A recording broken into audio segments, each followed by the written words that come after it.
all of you here. And I'm pleased because you're here, and the fact that whatever Jason Norton Media does, they'll show this film because that's what we're doing. We don't like to bring stuff out of the archives, and it can be daunting. We have so many items. So today we're going to start with a Pledge of Allegiance to the flag. You'll all rise. I pledge allegiance to the flag of the United States of America and to the republic for which it stands, one nation, under God, indivisible, with liberty and justice for all. Now, Ralph, you're going to need to let me do a few things before you begin. Sure. You want to do it from there? Yes, right Okay. here is fine. First, we're going to have the Secretary's report from our previous meeting. Okay. The Norton Historical Society and the Land Preservation Society of Norton annual meeting on May 18th. President Burkhart opened the meeting to 48 attendees at 2 p.m. and led the Pledge of Allegiance. President Burkhart highlighted the partnership between the Norton Historical Society and the Land Preservation Society. Minutes of the April 13th meeting were read by Ellen McGrath. President Burkhart read the slate of offices for the coming year that were approved. Janice Burkhart, President; Christine Carmichael, Vice President; Bob Lamphere, Treasurer; Ellen McGrath, Secretary. Dennis Gutman and Marshall Martin, board members, terms of office to expire in 2028. President Burkhart discussed the Society's achievements and recognized volunteers. Attendees were asked to share family stories about arriving in Norton after the colonial period. Program ideas were also encouraged. Members' dues are due in July. An upcoming event is a Revolutionary War encampment on the Society's ground in the fall.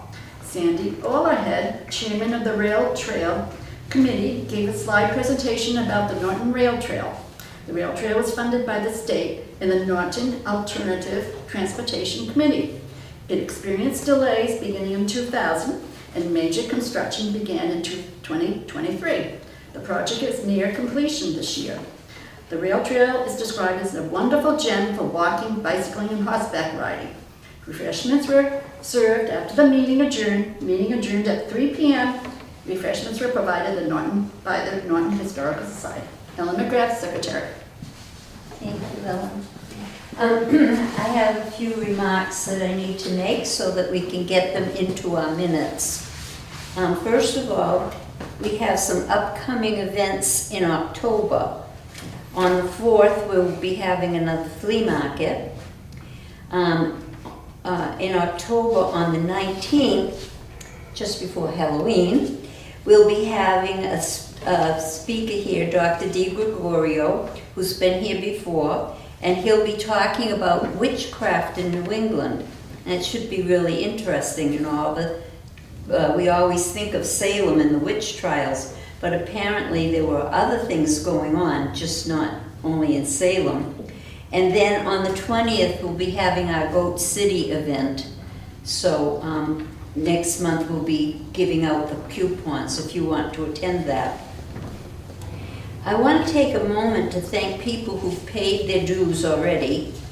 And especially I'd like to thank the Life members who have been sending in donations. You know, at the bottom of the renewal form, it says donations. And Life members who don't need to pay their dues anymore have been sending in donations. So that's very nice of them to do that. We have a dream. The Historical Society is so crunched for space. You know, we have so many things we want to display and so little space to do it, that we are dreaming of having another carriage shed. Now, this is going to be a major capital expense, so we'll be doing it in stages. The first stage will be to get things prepared and a shed put on the property. And then as time goes on, we will raise more money. We want to put 1 or 2 handicapped bathrooms in this shed so that people do not have to go down the steps to go to the bathroom when they're here for flea markets. We also want to have it heated, of course. We plan to move the barge, Eliza Wheaton's carriage, and other things into the shed. And one thing that we may be moving into the shed, a lady who graduated from Wheaton in 1964, I think, called and wants to donate her pony cart to us. And it sounds quite beautiful. It was done in Amish country by her grandparents who gave it to her as a gift, and it's in prime condition, and she's going to pay to send it up here to us. So we can't wait to see what that's going to look like. So that would be a perfect thing to put into that shed. So we will be having fundraisers and writing grants and seeing what we can do to raise the money to build this. We had an encampment last week of the Revolutionary Soldiers, and it was very interesting. They had about 10 different stations where you could stop, look at the different kinds of rifles they used, what the doctor did for the men who were in the war, how the women cooked, clothing, toys. There were some exhibits for children. They were very, very interesting. Plus, they kept shooting off their muskets. Very loud noise. But they were so thrilled to be here because they had a lot of history majors from the college who came to talk with them. And they found it very interesting to be exchanging ideas with these young people. And they asked if they could come back again. So maybe next year we will be repeating that. It's just interesting to have that kind of an outdoor event that was free to the town. And I was pleased that so many little children came, elementary school children and even smaller. We are trying to engage the students at Wheaton and at the high school more in our activities and presenting topics that they would be interested in, as well as giving them chances to do projects. We've heard from one of the professors at the college who has a documentary class, and he would like to send some students to do some documentary work. And we were thinking about an essay contest for the high school students. So we want to try to get them involved more and learn more about the history of our town. The people from North Cottage have been very helpful to us on our flea market days. They come and they carry boxes for us. You know, they're kind of young and healthy and strong, and we're not so much anymore. And it's been wonderful having them come to help us out with that. And also, I want to mention that we're in the middle of another big project here, and that is to obtain a camera system for the outside of our building. Not only do we want that for security reasons, but in case somebody falls down or worse, something happens, we would be able to document what happened. And we're nearing the end of negotiations on that. The cable company here in town gave us a nice grant, as well as Northeastern, to help pay for the cameras. We're very grateful for that. So that's what's coming up, and I want to introduce Mr. Stefanelli, who is the owner of the Norton Roadshow and an active appraiser and auctioneer of antiques and collectibles. And he has spent a few days here looking through our archives and being very surprised at what he's found. He's found some treasures. And we really do have an awful lot of treasures here, which we wish we could do more about showing them to everybody. So this is one step. He's picked out some items that he thinks you will enjoy, and he's going to be presenting his own items and our items for your enjoyment today. So Ralph, take it away. Thank you. You're welcome. welcome and thank you for coming, folks. We've got a lot to cover. I can talk at this pace, but because we have the big screen, everyone can see it. Excuse me, Ralph, would you like the lights out? Oh, no. Okay. No, I was looking and it's difficult. Okay. I wanted to thank you, Jan, for your introduction, and I wanted to thank Chris Carmichael, who was my right arm in the 3 days that we're here. She was able to point in the right direction, show me the files that George kept. 3 drawers full of these car container 5x8s or 5x6, and he did something that I felt was really strong. He would take a picture of it, write down what he knew about the person who gave the item and the date and why it was important for him to keep these files, because now, and George has been gone a while, George Yell, and he was really dedicated to the town. The entire family was dedicated to Norton. And that's the beauty of staying in one place, like we with our family. We came up from New Jersey to Rhode Island, 10 years in Rhode Island. We lived in Cranston. You know, that's their little funny tale to the way they speak. And 53 years here in Norton. Betty and I have been involved with the town and its growth, with various committee meetings and planning board, zoning board of appeals, writing changes to the charter, all good, all positive. And so now I'd like to say, let's get visual. And that means I'd just like to give you a little background on the resume. In 1980, I became, and always was, in the Norton flea market vein of doing business. Instead of buying 1 or 2 items or a wagon full of items, I decided to go to school, university for auctioneers, and more importantly, appraisers. And an appraiser is a detective. He doesn't give you false information. He's held liable, just like an insurance person who can possibly foul up and people don't get the correct amount of money and he's liable. And he could lose, that person could lose their license.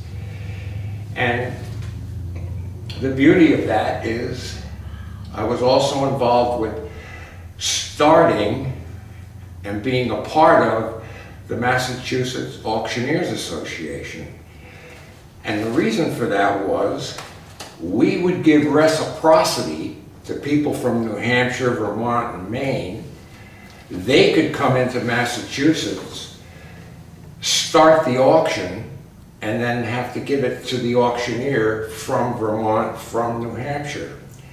And we said, why won't you give us the same reciprocity that we give to you? It took 1 year, and we got it. It's just a matter of doing it the right way, getting the right attorneys.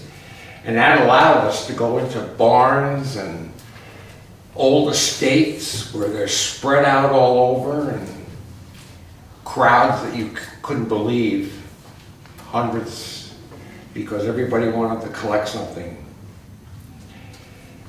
And the reason I've made the fact that an appraiser is like a detective, Ms. Burkhart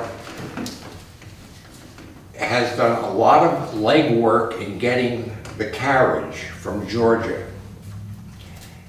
And when she talked to me, she said, as an appraiser, what needs to be done?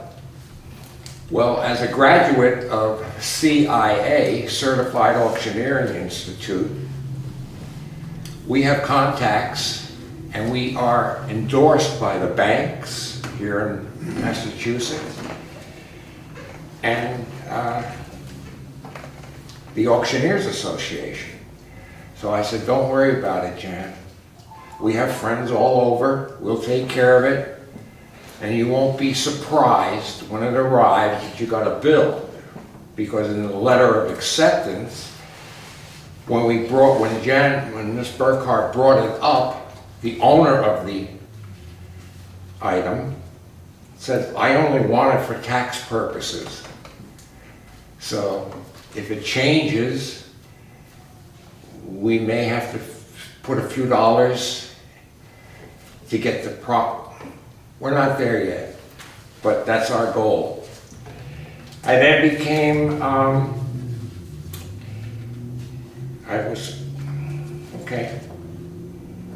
I went to the New England Appraisers Association and became a member there. They're tough. They're tough. Don't try to pull the wool over somebody from New England. I had my advertising done, and over the years I've done quite a few How many people here remember Alice Baker?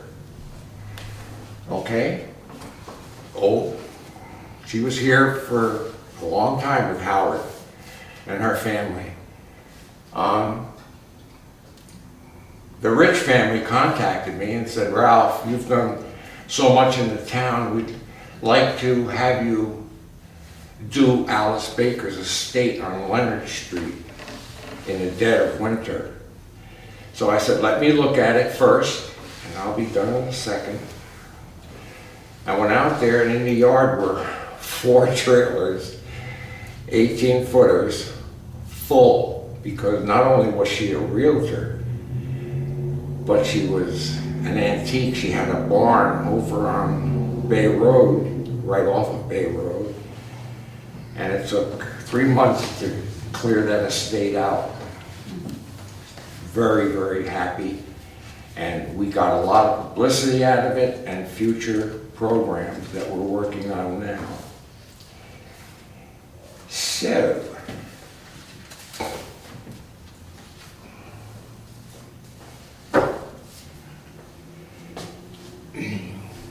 that's me.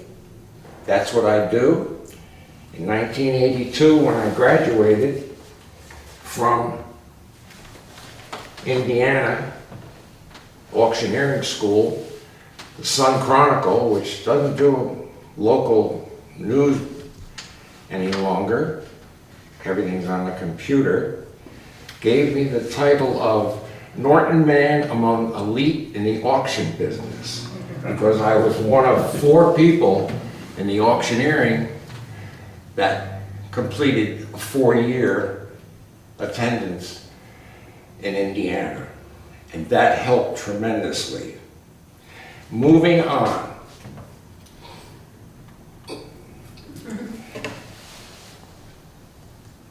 This system of clicking and looking, if you have a question, speak up.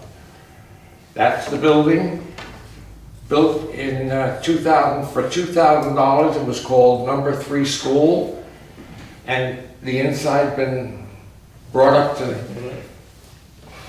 to speed. I showed you that. That's one of my advertising pieces. A lot of the attorneys will call me and say, I need something to bring to my account to see who you are. And I have pictures in my advertising, and it's all done professionally. These are local ads. Think of the Norton Flea Market. A lot of the items that I would auction, I would go right to the Norton Flea Market, 6 o'clock in the morning. The truck would be full. The kids were sleeping in the cab, their kids. I'd knock on the window and I'd say, do you really want to spend the day here? I'll buy everything in the truck. Would you like to get out and we can talk about it? And he'd drive it back and over to my house, and bingo, we had our next auction instead of going to yard sales. It was an easy way to do business.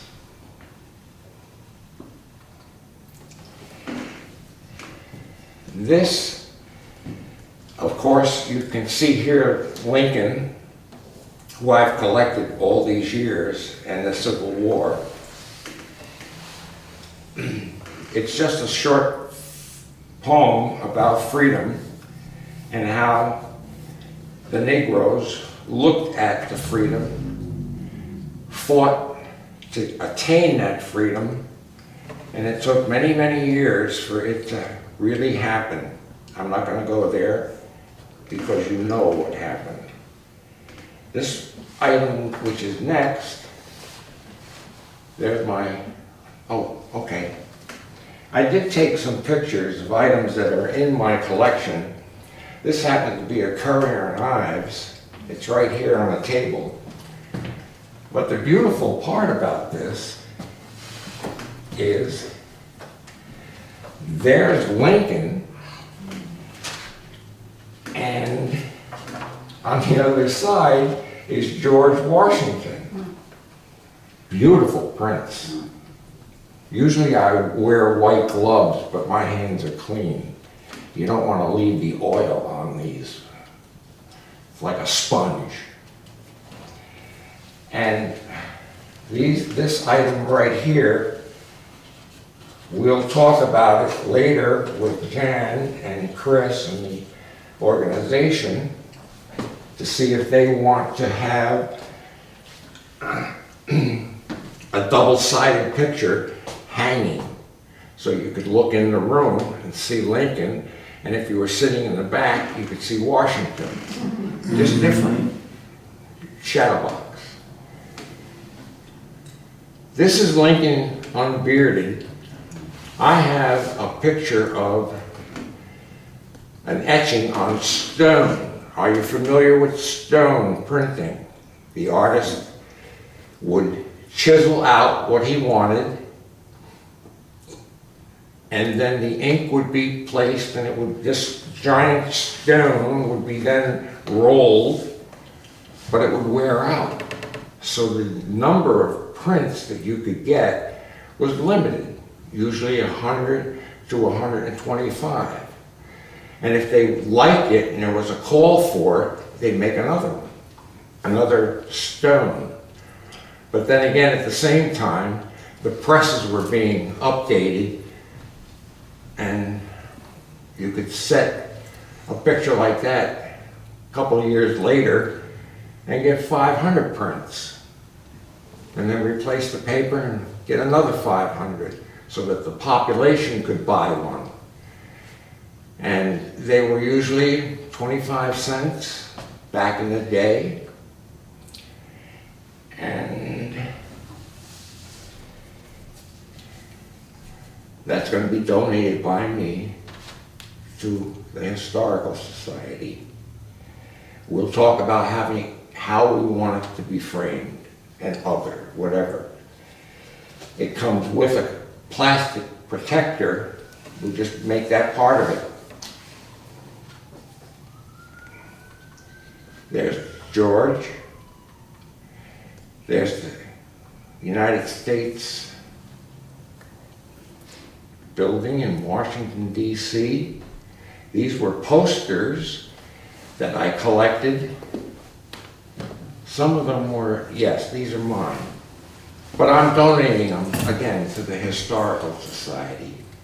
This was during all World War II. Buying bonds. I have the write-up on why we had the red, white, and blue, but for the sake of time, we'll put that in the bulletin, and you guys can read how we picked red, white, and blue.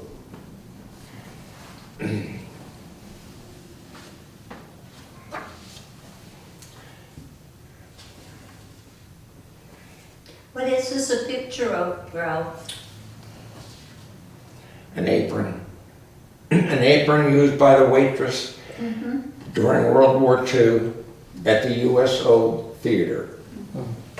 Handmade, cotton red, white, and blue, handmade. Found in New York City, 1997, in the attic of American Theater, World War II vintage. This was all George's handwriting. He kept good records. In today's world, we want more information. This is the POWMIA's flag, which flies underneath the American flag. There's been some discrepancies of folks wanting to put up the favorite flavor of the month under the United States flag, and we just stopped them cold because it's in the rule book, Constitution, only one flag can fly underneath the American flag in honor of the veterans who died or were in prison or missing in action. This was mostly used during the Vietnam War, which was a horrible police action. Actually, it was Korea that was the police action. Heavy linen cloth. You've seen it. It's on this. George Charette gave this to the Historical Society. The Canadian flag, and I'm not going to say a word because Jan will pick it apart. Jan, would you like to give a reference to the flag? Well, when Canada went through Confederation and they joined all the provinces into one, including the French provinces of Quebec and Nova Scotia and whatnot, they wanted to come up with a flag that would unify the country. And so this is sort of their answer. And when the country became a confederation, and the symbol of the maple leaf, which of course is a very strong tree, the maple tree, was what they decided to put on their flag. So that's why they have that. Thank you, Jan. And they've always been an ally in any wars that were undertaken by various countries. They've always been like America in the way they do business. This is a Civil War, there's a Civil War knapsack of leather with the company designated on the cloth. It was Mass 26th Volunteer Infantry, Company K. They didn't survive because when the war was over, they just ended up in the garbage or kicked off to the side. They were more interested in getting home to see if their house was still standing.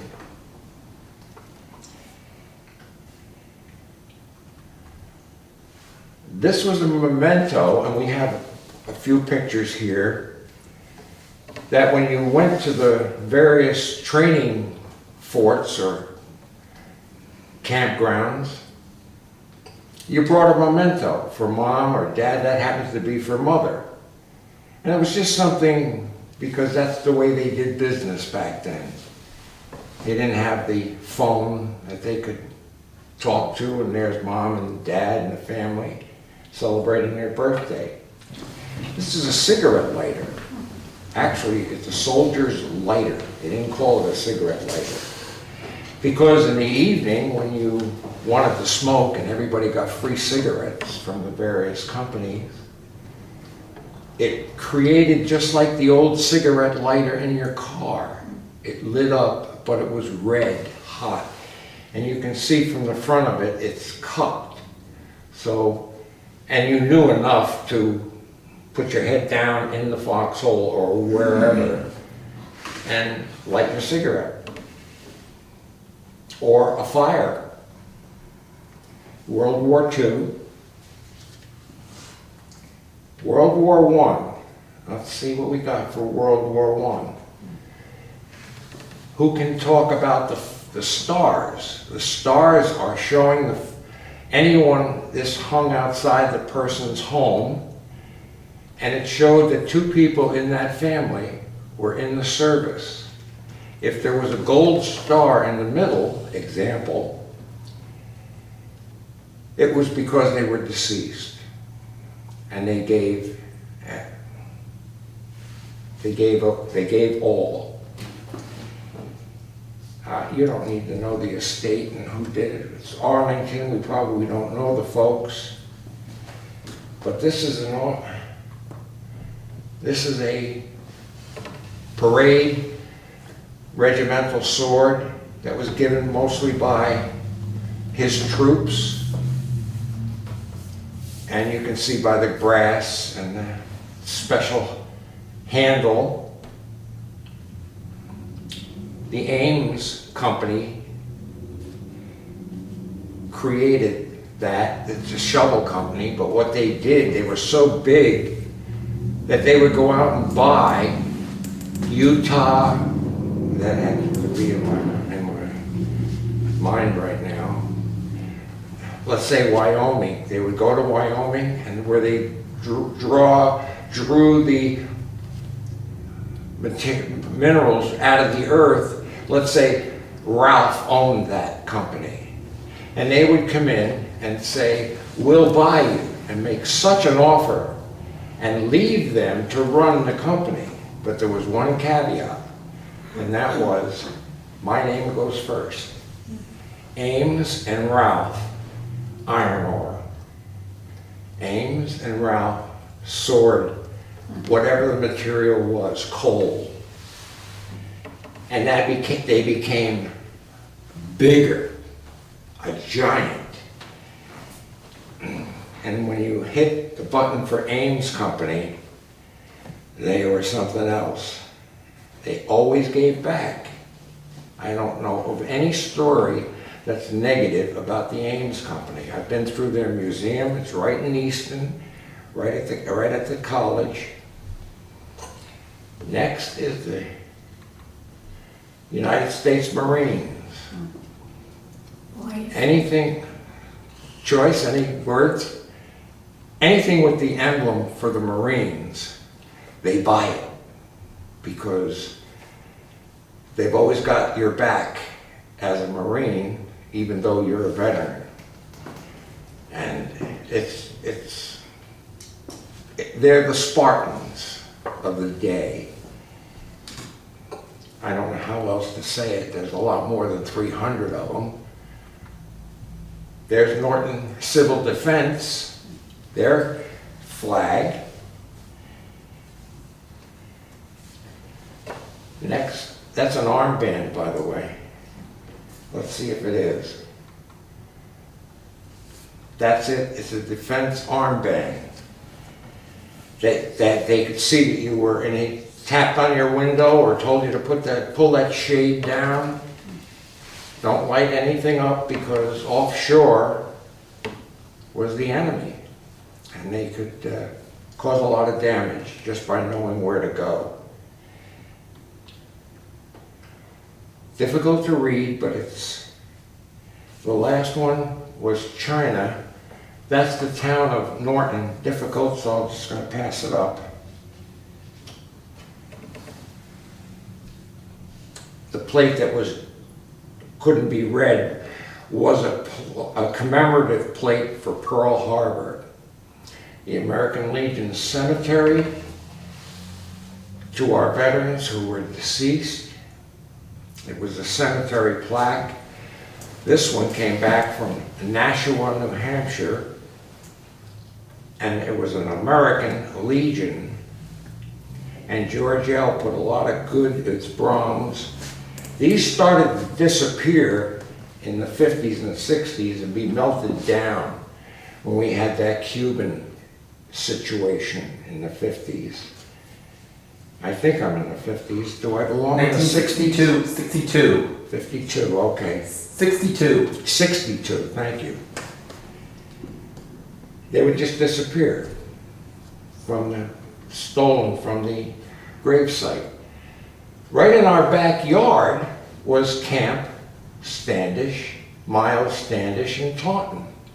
That's where the Poland Springs Company is, and behind that is, or in front of it, in front of BJ's, if you will, so now you have an idea where it is.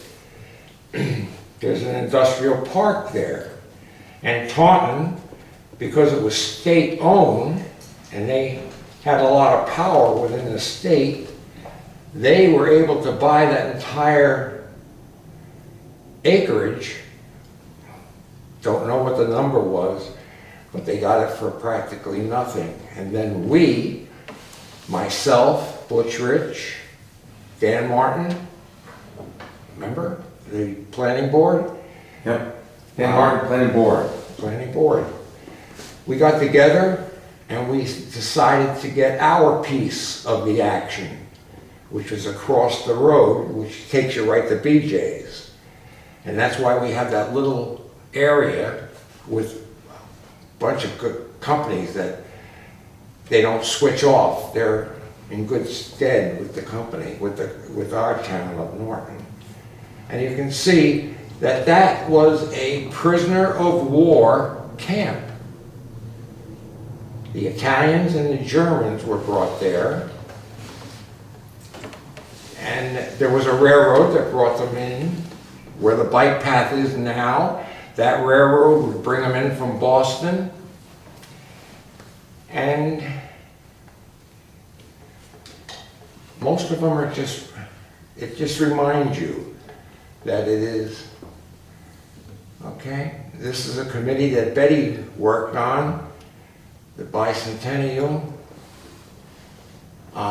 Wasn't as big as the 300th. We made a big deal out of that. Here's a sweetheart pillowcase coming up. Try calling somebody a sweetheart now in a group. This is the Seamen's and Officers, which offers, if you have the approval and the paperwork, free room and board in the Boston and Quincy area.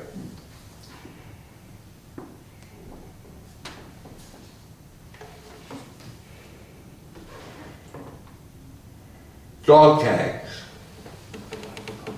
When the Civil War was in effect, they didn't have dog tags. They had a unit, a star, or your initials, and they only made one and they put it in their boot so that they didn't get buried at Chickamauga, whatever it was. I can't say it properly. And they bury right on the spot because Gettysburg had 30,000 cows and horses killed in Gettysburg. So you can imagine the smell, including the bodies. And when they just buried them right on the spot. Ralph, Yes, please. an undertaker in Woonsocket who gave a presentation to us said that only very rich people could have their bodies sent back to their home because they had to be packed in ice, and the others would not stand the transportation. So that's one of the reasons that they stayed right there. They didn't have a way of preserving them. When you hear the casualty reports, you have to visualize that there's the field, there's the football field, and they're lined up abreast, arm to arm, Union, Confederate. The first line dropped to their knee and fired. They then stepped around. The other line stayed where it was standing, and they fired. It was a massacre. That's what they knew. That's why the casualties were so high. records listing men who served in the military. Okay, there it is. This is interesting because this was brought to my attention. Dog tags, hold on, here we are, good. Right there on the end, this is the only known woman's armband. Now, think of that. There's the Nazi emblem. And we talk about the brown shirts, those were men. And that surfaced by Nazi armband, Gala Baden commemorative badge. Armband, red cloth, badge, medal. The badge is female, and when George or somebody from here took the picture, there was someone who saw this at another meeting and brought it to the Historical Society's attention that they'd never seen one or had to know where one is collected. That's an interesting piece of history.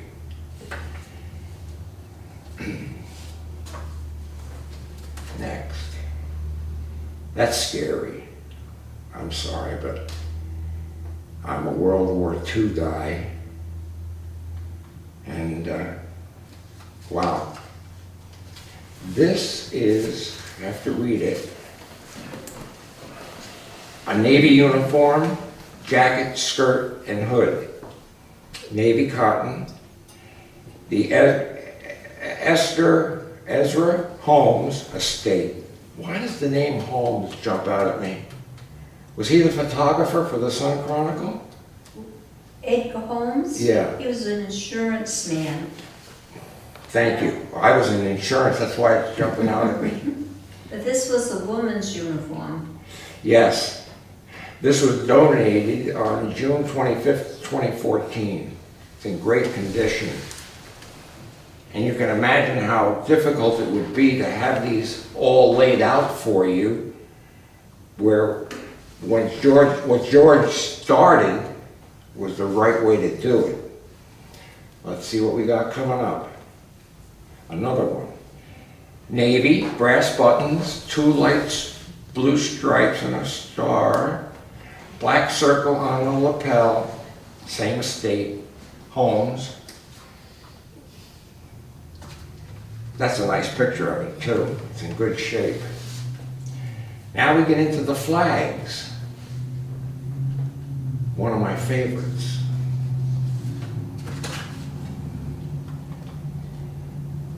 That also is a grave marker where I think it takes a flag, or they put the flag right next to it, and they disappeared. And at the flea market or a yard sale, you'd see one, you just pick it up, call 911. He didn't go to jail, he didn't get, because he could give you any kind of a story, they just claimed it.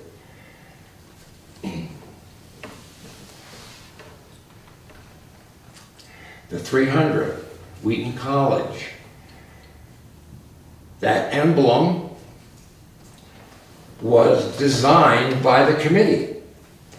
And to get the ball rolling, we met at Danny Rich, the attorney's office at 495 Marketplace. And someone in the group said, let's have a contest, but let's give it to the school kids to come up with their ideas. We got something like 35 entries. Most of them were good. So we said, how do we solve the problem? This doesn't have everything we want. So we pick and choose, and just like a puzzle, we put together the Norton 300th, the steeple from Wheaton, and we come up with that flag. And it was very popular, and it appears on everything we did for the 300th. Similar to this tells a story. But what I like about it is the Mrs. Wheaton's carriage with the horse. It just tells the story. 1711. Okay, we did the flag marker. We did the Wheaton College. Yeah. Welcome, beautiful eagle. They made that into a plaque and sold it as an item in the museum stores. Welcome, pluribus, red, white, and stripes, club. Okay. It was called a swag. World War II Welcome Home Swag. SWAG. Wow. What an organization. They show up at every situation where people are involved and need help. So when someone asks to give blood, just do it. Just do it. And I hope that moves you in the right direction. Uniform with the emblems. Bob Kimball. Wow. Did not know. Lenny Sylvia turned this over to us, to the AMVETs. These names are historical in themselves. We're in the medal area where people served and received medals. The only problem that I've noticed as an auctioneer, you'll see them and they've been reproduced. And it's very difficult to tell the good from the used or awarded to. They did, in Britain, they formed his name, her name, on the rim. That made it extra detective-wise, and even then, you had to flip a coin and say, is it real? Beautiful medals. That's one of the things we were noted for here in the U.S. The ability to stamp out with these tremendous forced stamping pieces of equipment. Okay?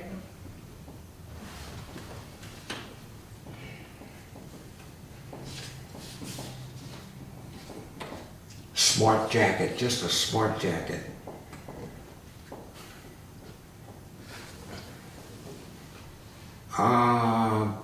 Butch Riley, donated by Butch Riley. Worn by his father, George Riley. That one doesn't ring a bell. Because Butch threw me the name. I'm thinking Butch Ridge. So I'll take that one back. Display cabinet. Donated by Riley again. Okay, here we are.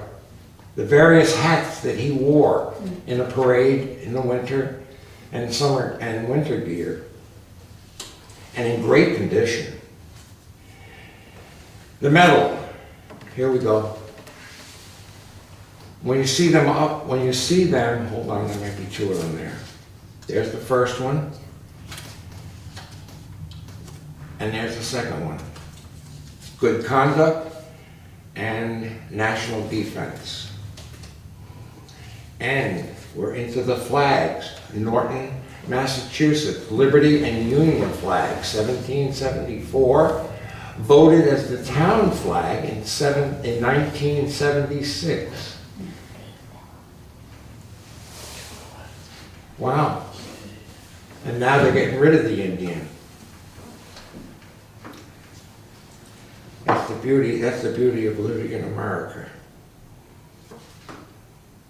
There's one in its presentation box. That's the way you want to find them when you're at a yard sale. And don't be afraid to pay a few bucks. You can always donate it to the Norton Historical Society when the time comes. The drum, military, 1861, parade drum, Hersey, Spetnik. Their property's for sale now, on the corner of going on to 495. Hey, Beautiful. Ralph, tell them why the drum was important in the war. Do you remember? It created the cadence for the next move. So you could be walking across a really rough field of endeavor, and the enemy was on horseback. Well, you didn't want to be overrun, so that drummer would give you the fast roll. And that was the only way they could identify. And you also told us that in the midst of the battle, when the guns were so loud, the drummers could give signals to the soldiers. Yeah. Is that what you said, I think? Yeah, that they could hear the drums rather than the officers calling out the orders. And along with the drum, we had the flag, and we've had an issue with the flag recently, where there are certain groups within the United States who say that we don't want that statue anymore of Lee. We don't want Jefferson Davis. We don't want John Adams, John Quincy Adams, president. And we prevail. We prevail. That's the mess kit. That little handle comes up so you can store it, and he would slop whatever on one side, maybe slop the other side with a piece of bread and butter. 1917, that particular piece. So there's not too many of them around because of the metal drives that we did in World War II. Army hood, cotton. That's a tough one to see. Oh, it's a hood. You would see that in the on the ships. Okay, because they put the ear plugs in, and they had to man that gun. 1944. Fuck you are. Fart you are. That's French. Very. Fuck. Yeah. You want to talk Italian? I can talk. Okay, that's the hood that was donated. Reenactment type military cap, keepy. It's for parade, reenactment type military hat for the parade. It's a reproduction keepy, Confederate officer's hat. I'm surprised that it's blue. It should be gray. That could be a misspelling, but that's okay, because here's another one. And it says, same people, and it's navy blue as a Union Army hat. Okay. And then she did a military shirt. Okay. Powder horns. Interesting. When the enactment for the Revolutionary group that was here last week, and they didn't have the horns. What they did was they turned down, like the one in the middle, when it was straight, and the plug fit right in there like a cork, and it's screwed, because if your powder was not dry, you could die. You didn't want to put wet powder down your barrel. Little things. These are bone. Probably in the rear side where all their, I don't know the answer, so I'm not going to go there. Girl Scout flag with the long pole. Lovely. Look at that. Blue, the troop number. Girl Scouts. Girl Scouts. Weren't you a den mother, Betty, with our girls? I was a den mother and a scout leader. Den mother in Rhode Island, It was Rhode Island, okay. and scout up here. Next. This was not exploding. This was steel. And when they aimed it, you can visualize a rock in your hand at the reservoir, skimming it across the water. Boom, boom, boom. Well, remember this? Confederates, Union. The cannons were aimed down to skim like a rock. And they put extra shot in the back of it, powder, so it would get that speed and take out groups of 10, 20. And we're not talking death, we're talking wounded. Because if that thing hit you, wow, you knew it. And that's what it, okay. For your upcoming or in the future mailing that you have, I have, it's not here, but the actual reason for the red, white, and blue. Okay? I'm not going to go there because there's nothing here for me. But I did see it in some of my other collections. Strap sword holders, mostly for parade. It was not used in battle because they were not sharpened. It was parading, Civil War. Okay. World War I, same thing. Look at the size of that bayonet. And by the way, during World War II, the Japanese were running out of ammunition.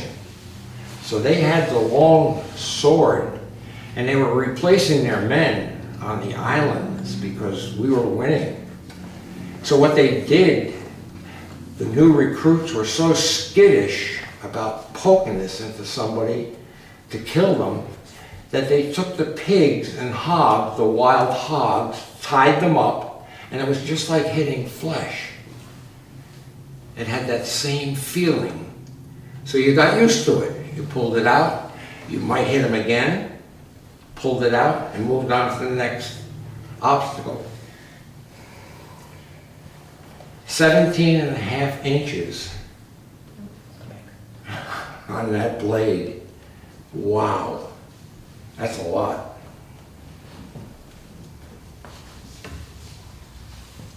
B-17.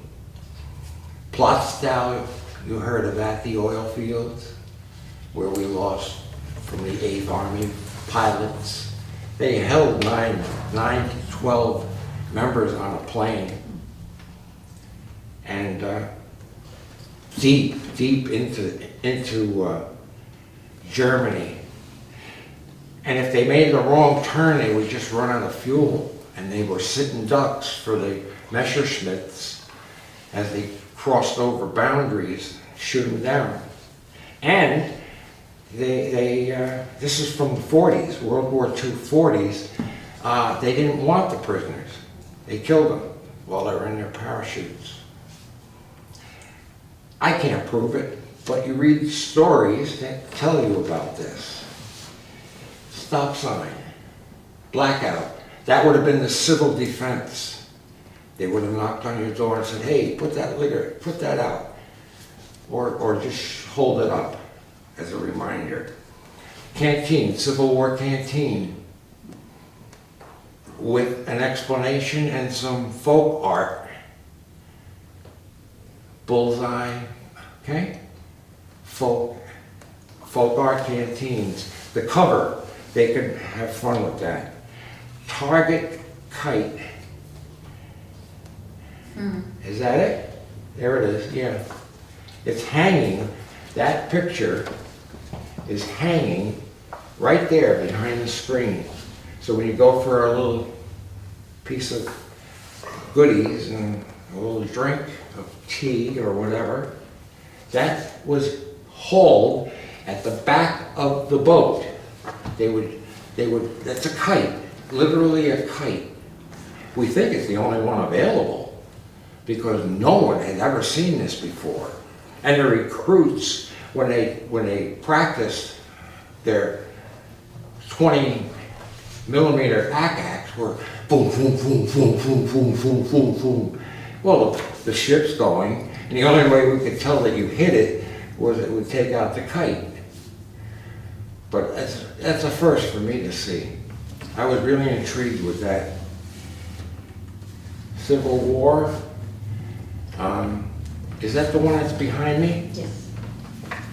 Yes. Okay. Here's the Civil War, all wool. Can you imagine a day like today? All wool, 100%. It's got the keepee, the boots, you can see the mold on the boots, the pants. And remember, these guys were as big as my wife. Tall, I meant. And they wore them day in and day out. That's a treasure. Didn't they ask to see if they could sell that, or Excuse me? wasn't there an issue where they wanted to sell it? No? Okay. But there is a story about the man that wore that uniform. He was injured at the Battle of Bull Run. And after a while, he got sent home. I don't know if he had an amputation or what, but after about 2 years after the war was over, he went back to the battlefield where he was injured with his father to show him where he was fighting. And he found a cannonball on the ground, and he picked it up and he brought it home, and it's in the case out here. He wrote Bull Run on it and the date. And I guess they were very surprised to find that there. But in those days, there were pieces of stuff all over the place, in the trees, you know, embedded in the trees, bullets and all of that. So in addition to his uniform, we have a cannonball from the fight. Well, thank you, Ralph. That was very informative. And we have so many artifacts here. And we get surprised even sometimes when we open up a box and we go, wow, look at this. One time we opened a box that was on the table downstairs, and I thought that it was a box of old paper towels. And when we took the paper towels out, there were all these pieces of scrimshaw inside. And Bertha Smith, who gave us so much when her estate was settled, she had a relative who was on a whaling ship, and he had made these and sent them to her. So you never know what you're going to find. It's like a mystery every day. Oh, thank you, Ralph. Thank you. And you know what? We'll put the red, white, and blue stuff in the November newsletter, because it will be Veterans Day, so that'll be a good place to put it. Nice. Thank you. If you want to ask Ralph some questions, I'm going to go finish up the refreshments, then come out and have something to eat. Yes, I have one thing I'd like to leave you with. We are all going to die. I don't know anybody who's alive from the Civil War.